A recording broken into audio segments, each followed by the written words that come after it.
Fan Showdown, Season 7, Episode 5. The first fan that we're going to talk about today is the thingamajig, and it was created by Exist Animal. Now, Exist said that this was a custom EDF type fan that he wanted to scale up in hopes that it would do pretty well. Now, if you don't know what an EDF is, it stands for Electric Ducted Fan, a term that's most commonly used in the RC world for, propelling RC jet aircraft to simulate like a real jet engine. Now, they do make RC jet engines nowadays, but they're pretty expensive, let's be honest. They're a lot more work to use, and it's way easier to just throw an EDF in there, plug a battery in, and Bob's your uncle. For those early ones, the blade count was like really low. The thrust was like mid at best. The motors were all brushed. The batteries sucked and they were super heavy. But it was the only way to get an RC jet model that didn't look like an RC jet model with a propeller on it. Fast forward to today and things are a bit better, you could say. They come in all sizes, from small foamies that are pretty darn good to absolute units on humongous RC aircraft. For comparison, if you took like one of today's 70mm EDFs on like 6S LiPo, it would absolutely destroy like a 90mm EDF from like the late 1990s. It wouldn't even be close. The thingamajig is really just a fan with a high blade count. There's no included duct to make it really an EDF. It's going to just be using the fan frame itself as the duct, but we'll see how it goes. I mean, it seems like these standard high blade count designs do pretty good no matter what. The blades themselves are pretty aggressively pitched, and they're extremely thick from what we would normally see on a fan similar to this. So even though it looks pretty basic, it's not counted out just yet. Speaking of thick boys, next up we have Loki Parts and his fan Pentagon. Loki said that he was going for a thick airfoil design inspired by the wing profiles you would find on like an STOL or a STOL aircraft. Now, STOL stands for short takeoff and landing. These aircrafts are optimized for taking off, obviously, in the shortest amount of distance or shortest amount of runway, and landing in the shortest amount of runway possible. There's even competitions where dudes like try to land like on a spot. We're almost helicopters at this point. Now, these type of aircraft use really thick wing profiles because they are optimized for maximum lift at very low speeds. Using thicker airfoils allows for more camber to be put onto the wing profile itself, and this delays airflow separations at high angles of attack and generates high lift before stalling, all of which are extremely necessary when you're doing stall operations. You don't want to crash. Now, given the A12X25 with this super thick boy wing is probably not going to spin the fastest, this design philosophy might just pay off. Now, Loki said the name for this fan just came from adding a bunch of fillets all over the fan to make everything smoother, and then you notice that, hey, there's a Pentagon in there, and that's how you got the name. The third entry of the day is Sharon. It was created by Chou, C-H-O-U. I think it's Sharon. That's how I read it. I don't know. Got it right. This design was inspired by the Biohazard fan. You probably remember that. I still got one. Remember this guy? This is the big boy that we created because the other one was so cool looking.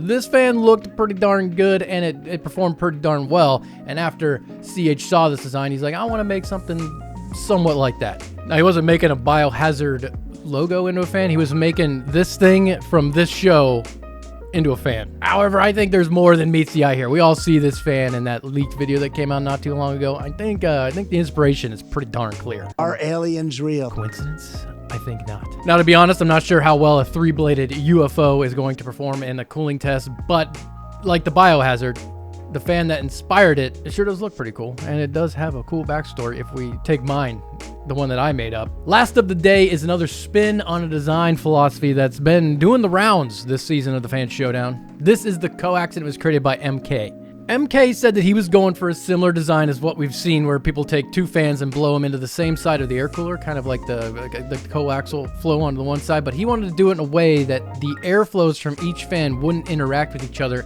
and create all that crazy turbulence that nobody wants. At least I think we don't want it. I mean, maybe this is worse. To do this, he had to design a shroud that would funnel the air from each fan into the same part of the cooler, but also keep them separate with magic. To do this, you can see that the shroud is broken into two zones. One fan blows its air into the center, and the second fan, airflow, is directed around that condensed center airflow. So essentially you got a column of air coming out of one fan through the middle, and the other fan's air is coming around the outside. Also, what I found pretty interesting is both fans, he decided to use them in a pusher configuration, kind of like they blow air in the opposite direction you would normally expect it to flow when you're looking at the stock A12X25. I don't know if this was done for any performance reasons, but MK did say that the fans were inspired by the propellers on the Star Wars sub Gungan. My phone rang. Gungan. I did Google that name of the thing I can't say from Star Wars, and I see the inspiration on the propeller, that manta ray looking thing. The Coax comes in around 48.6 dBA. Thingamajig comes in around 49.6 dBA. The Pentagon comes in around 52.7. And the Sharon comes in around 52.4. Now this time around, all the fans were pretty quiet, at least to the ears. I mean, they did stack up slightly different, but nothing was crazy loud. The UFO, the Area 51 fan here, it was pretty loud, but it had like a really soothing sound. I say soothing, it sounds weird, but I say soothing because it sounded like an oscillating fan you'd have in your room, and I'm one of those people that must have a fan on at night, and it just kind of reminded me of that, so nostalgia, I guess. I like the sound of this one, even though it wasn't the quietest. But let's see how it flows there.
In the performance testing, the Coax produced a CPU temperature of 69 degrees Celsius. The Pentagon produced a temperature of 67, the Thingamajig produced a temperature of 72, and the Sharon produced a temperature of 73. Placing the Coax in first place, the Pentagon in second, the Thingamajig in third, and the Sharon in fourth, and overall they finished first, fourth, fifth, and 10th. So we've seen a lot of fans that use this dual fan one side of the CPU type strategy. It's kind of like becoming the cheater of season... Remember the cheater fan? It's becoming the cheater of season 5. And like always, if you want to get in on the Fan Showdown, make sure to check the description down below. I have a bunch of information on like models you can use as templates. I have an air cooler you can use to make sure you fit your design to the U12A that we're using in this season. There is a PDF that you have to make sure to look at because it has critical dimensions to make sure that your fan fits on the A12X25 fan frame. There's a few critical dimensions that need to be maintained to make sure it works properly. Other than that, whatever you think of is good enough for me. Make sure to send me at least a .stl or a .stp to thefanshowdown@gmail.com. Give me a little information about it. Why did you make it? Why did you design it the way you did? If it's a big assembly, make sure to tell me how to put it together, and I'll buy whatever bearings and pieces you need to make it work. Until next time.